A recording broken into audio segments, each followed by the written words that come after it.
And now for a check on our business report, we're going to head over to ABC 7 business commentator Richard Stern, who's joining us now to say that it's been a pretty quiet start to this 4-day week on Wall Street. Richard. Haley, you're exactly right. First of all, it is a 4-day week out of respect to Good Friday. On Friday, the stock market is closed, and of course, tonight is the first night of Passover, so lots of our viewers and friends will be celebrating at Seder's this evening. You put that all together, and you have some of the lowest volume we've seen, and some of the lowest changes, although all positive. As you're about to see, every index that we follow every day was higher, but the highest gain is less than 1/10%. That's what we call a quiet day. Let's take a look at the quiet numbers, and indeed that's exactly what they are. There you see the Dow was up by less than 2 points, 1/100% at 20,658.02 on quiet volume of 584 million shares. Now let's take a look at the NASDAQ, up 0.05%, 3 points at 5,880.93.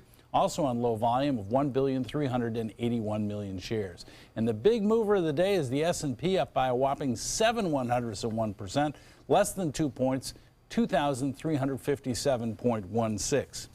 Well, the investigation continues at Wells Fargo, and it becomes more and more expensive for the senior officials at Wells Fargo.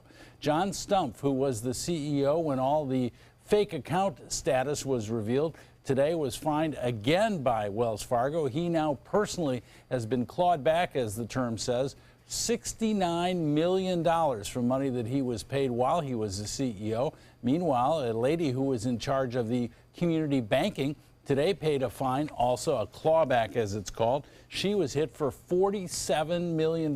So today's fines alone, $75 million. And of course, this all goes back to the fact that Wells Fargo was giving bonuses and putting pressure on its sales force to open accounts. And what did they do? They opened accounts whether they were authorized to do so or not. That now becomes old news, and shares of Wells Fargo in the believe it or not category actually moved higher despite all of the news over the weekend. Haley, it's a very strange world in which we live. Maybe a sign that these things are getting put behind the bank. Maybe that's what investors are thinking. With the exception of those two people who are a little bit lighter in the wallet tonight. Right. Oh, definitely. And Richard, you have some news on Whole Foods. And that's positive news. That stock was up almost 10% today. That on news that an activist investor, as they're called, have taken a sizable position, 9% of the company's stock. So don't be surprised if some people think that Whole Foods might be up for sale. Interesting. All right. Thank you, Richard. You're welcome.